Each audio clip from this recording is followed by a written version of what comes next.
Hi friends, welcome to serial அரங்கம். Serial அரங்கம் சேனலுக்கு உங்கள் எல்லாரையும் அன்போடு வரவேற்கிறேன். இன்றைக்கி தேதி வந்து பார்த்திங்கன்னா ஜூலை 22 புதன்கிழமை. நேற்று சரியான ஒரு சம்பவம் வந்து நடந்தது இல்லையா அழகேடுகளில், அதோட ரியாக்ஷன் தான் இன்றைக்கி வந்து இருக்க போகுது. என்னன்னு சொல்லிட்டு பார்த்திங்கன்னா, சுரேஷ் வந்து சண்டையில் மதிய அறைய திருப்பி ஒரு அறை விட்டாங்க பாருங்கள். மொத்த குடும்பமும் அப்படியே ஆடி போச்சு. உடனே என்ன பண்ணுவாங்க, அப்பா அம்மா வர சொல்லுவாங்க இல்லையா கம்ப்ளைண்ட் பண்ணுறதுக்கு. இப்போ பார்த்தா மதியோட அப்பா அம்மாவும் வந்தாச்சு. ஒரு பக்கம் வந்து பார்த்தா பஞ்சாயத்து தலைவரான தங்கராஜ் அவர்களும் வந்தாச்சு. அது வரைக்கும் வந்து பார்த்தா சுரேஷ் வந்து அடித்த விஷயத்த சொல்லவே இல்லை. மதி அடிச்சிட்டான்னு சொல்லிட்டு தான் இந்த ராகவன் வந்து ஃபோன் பண்ணி இவங்களெல்லாம் வந்து வர சொல்லியிருக்காங்க. இவங்களுக்கு வந்து உள்ளே வரும்போதே வந்து பார்த்தா தங்கராஜ் வந்து கேட்குறாரு, மாமா வந்து ஃபோன் பண்ணாரா, உங்கள் பொண்ணு என்ன வேலை பண்ணி வச்சுருக்கா பார்த்தீங்களா அப்படின்னு சொல்லும்போது, நாங்களே இதை வந்து எதிர்பார்க்கல, உள்ளே போய் பேசலாம் அப்படின்னு சொல்லிட்டு சொல்கிறாங்க. ஆனால் மதி மேலே எந்த தப்பும் இருக்காதுன்றது அவங்க அப்பா அம்மாவுக்கு நல்லாவே வந்து தெரியும். அதுக்கப்புறம் உள்ளே வந்தவங்கள வாங்க உட்காருங்கன்னு கூட சொல்லாமல், உங்கள் பொண்ணு என்ன வேலை பண்ணி வச்சுருக்கா பார்த்தீங்களா அப்படின்னு சொல்லிட்டு ஆரம்பிக்கிறாங்க பஞ்சாயத்தை. உங்கள் பொண்ணுக்கு எவ்வளோ தைரியம் இருந்தால் எங்கள் கண்ணு முன்னாடியே எங்கள் பையனை வந்து அடிச்சிருப்பா அப்படின்னு சொல்கிறாங்க. என்னம்மா மதி, என்ன நடந்தது அப்படின்னு சொல்லிட்டு நீ சொல்லு அப்படின்ட்டு கேட்குறாங்க அம்மாவும். உடனே வந்து மதி வந்து சொல்கிறாங்க, வந்து வாய் வார்த்தை பேச்சிலேயே இருக்கும்போது இவர் வந்து என்னை அடித்தார், எனக்கு வந்து பயங்கர கோவம் வந்துருச்சு, அதனால தான் நான் அடித்தேன். நீங்களே சொல்லுங்கப்பா, இது வரைக்கும் வந்து வீட்டில் எவ்வளவோ ஆர்கியூமெண்ட் வந்து நடந்திருக்கு, நான் எதாவது தப்பு பண்ணால் தப்புன்னு நீங்கள் வந்து சொல்லியிருக்கீங்க. ஆனால் நீங்கள் இது வரைக்கும் என்னை வந்து அடிச்சிருக்கீங்களா? என்னை அடிக்கிற உரிமையை இவங்களுக்கு வந்து யார் வந்து கொடுத்தது? யாரும் யாரையும் அடிக்கக்கூடாது, எதுனாலும் பேசி தீர்த்துக்கணும் அப்படின்றது தான் என்னோட பாலிசி. அந்த மாதிரி தான் எதுனாலும் வந்து பேசிக்கலாம் அப்படின்ற மாதிரி வந்து நான் சொல்லிட்டு இருந்தேன். அப்படி இருக்கும்போது இவர் வந்து எதிர்பாராத விதமாக என்னை வந்து அரைஞ்சிட்டாரு, எனக்கு பயங்கர கோவம் வந்துடுச்சு அப்படின்னு சொல்கிறாங்க.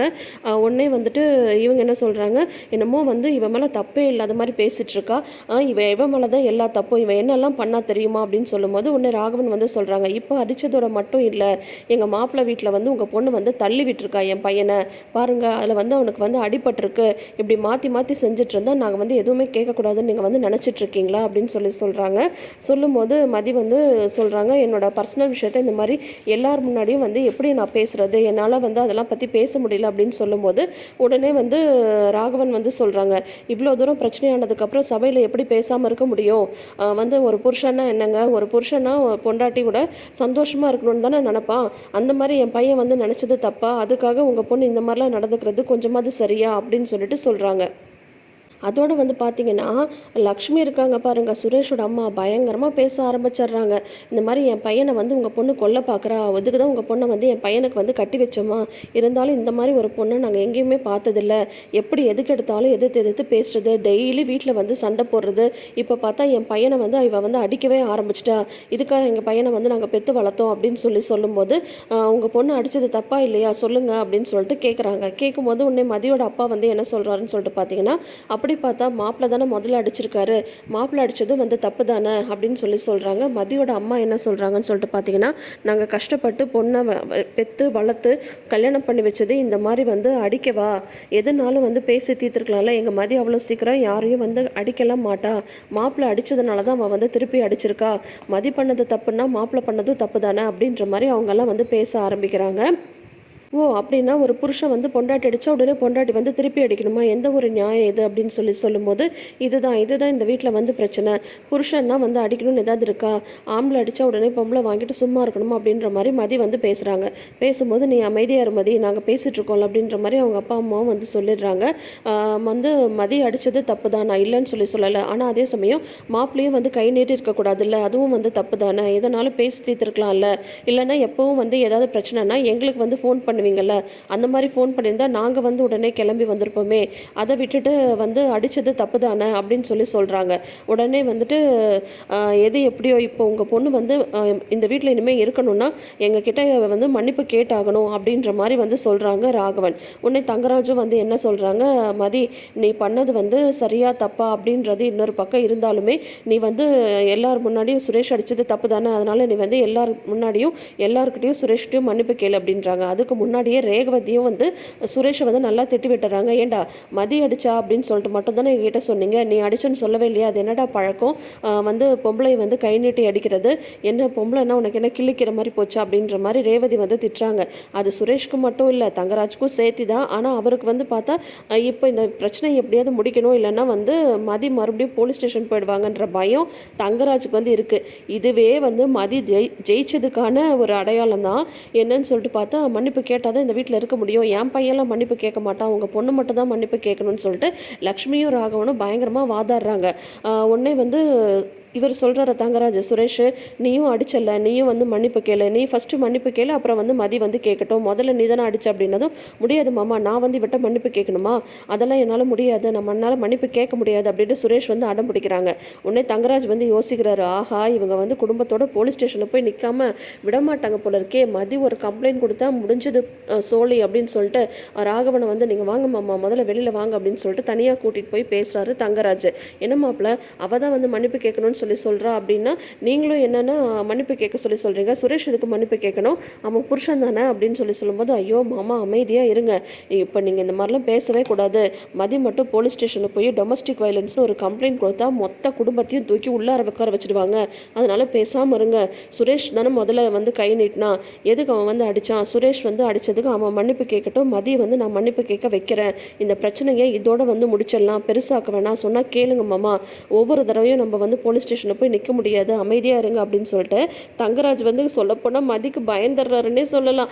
அதை வந்து பார்க்கும்போது உண்மையிலேயே நமக்கு ரொம்ப ரொம்ப ஹாப்பியாக தான் இருக்குது. அதுக்கப்புறம் வந்து பார்த்தா இவங்களுமே மதியோட பேரண்ட்ஸுமே என்ன வந்து சொல்லிடுறாங்க, நாங்கள் வேணால் எங்கள் பொண்ணை வந்து கூட்டிகிட்டு போகிறோம் அப்படின்றாங்க.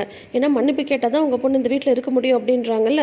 மாப்பிள்ளை மன்னிப்பு கேட்கட்டும், எங்கள் பொண்ணும் மன்னிப்பு கேட்பா, மாப்பிள்ளை மன்னிப்பு கேட்கலன்னா எங்கள் பொண்ணும் மன்னிப்பு கேட்க மாட்டா, எங்கள் பொண்ணு இந்த வீட்டில் வச்சுக்க விருப்பம் இல்லைன்னா நீங்கள் சொல்லுங்கள், நாங்களே கூட்டிகிட்டு போயிடுறோம், இந்த மாதிரி ஒரு வாழ்க்கை எங்கள் பொண்ணுக்கு தேவையில்லைன்றதுல ரொம்ப ஸ்ட்ராங்காக பேசிடுறாங்க மதியோட அம்மாவும் அப்பாவும்.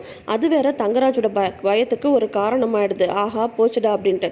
உடனே ராகவன் வந்து சுரேஷ் நீ மன்னிப்பு கேளுடா அப்படின்றாங்க. முடியாதுப்பா, என்னால் மன்னிப்பு கேட்க முடியாது அப்படின்னு சொல்கிறாங்க. சொன்னால் கேளுடா சுரேஷ், இந்த பிரச்சனை இதோட வந்து முடிக்கணும், சொன்னால் கேளு, அமைதியாக இருக்க போறியா இல்லையா, நான் சொன்னால் கேட்பியா மாட்டேன் அப்படின்னா, முடியாது மாமா என்னால் மன்னிப்பு கேட்க முடியாதுன்றாங்க.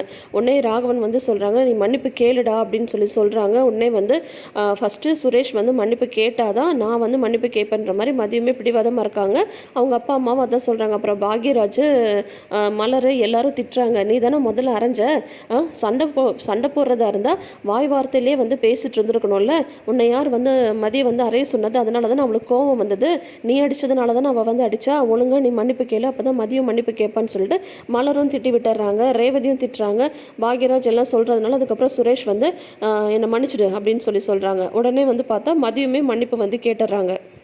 அதுக்கப்புறம் வந்து பார்த்தா மதிக்கிட்ட தனியாக பேசணும்னு சொல்கிறாங்க அவங்க அம்மாவும் அப்பாவும். நீங்கள் கொஞ்ச நாள் இருக்க வேண்டாமா, நீ வா நம்ம வீட்டில் வந்து இரு அப்படின்றாங்க. ஏன்பா அப்படின்னு சொல்லும்போது, இல்லை இங்கே இருக்கிறவங்க எல்லாரும் உன் மேலே கோவமாக இருக்காங்க, கண்டிப்பாக நாங்கள் அந்த பக்கம் கிளம்புனது இந்த பக்கம் ஏதாவது ஒரு பிரச்சனையை கிளப்புவாங்க, அதனால் இப்போதைக்கு நீ வந்து இங்கே இருக்க வேண்டாமா, எங்களோடையே வந்துடு அப்படின்னு சொல்லிட்டு சொல்கிறாங்க. ஆனால் மதி வந்து ஸ்ட்ராங்காக சொல்கிறாங்க, அதெல்லாம் எந்த பிரச்சனையும் வராது, வந்தாலும் நான் வந்து பார்த்துக்கிறேன் அப்படின்றாங்க.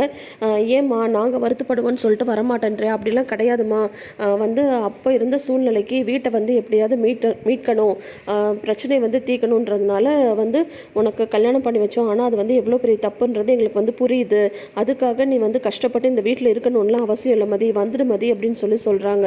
ஆனால் மதி வந்து சொல்கிறாங்க, இல்லை இதுக்கு மேலே எந்த பிரச்சனையும் வராது, அப்படி என்னால் சமாளிக்க முடியலன்ற பட்சத்தில் நான் வந்து உங்ககிட்ட வந்து சொல்கிறேன், அப்போ நீங்கள் வந்து என்னை கூட்டிகிட்டு போங்க, ஆனால் சமாளிக்க முடியுன்ற நம்பிக்கை எனக்கு வந்து இருக்குது, என்னை நினச்சி நீங்கள் வந்து வருத்தப்படாதீங்க, என்னை வந்து நான் நல்லாவே பார்த்துப்பேன் அப்படின்ற மாதிரி மதி வந்து சொல்கிறாங்க.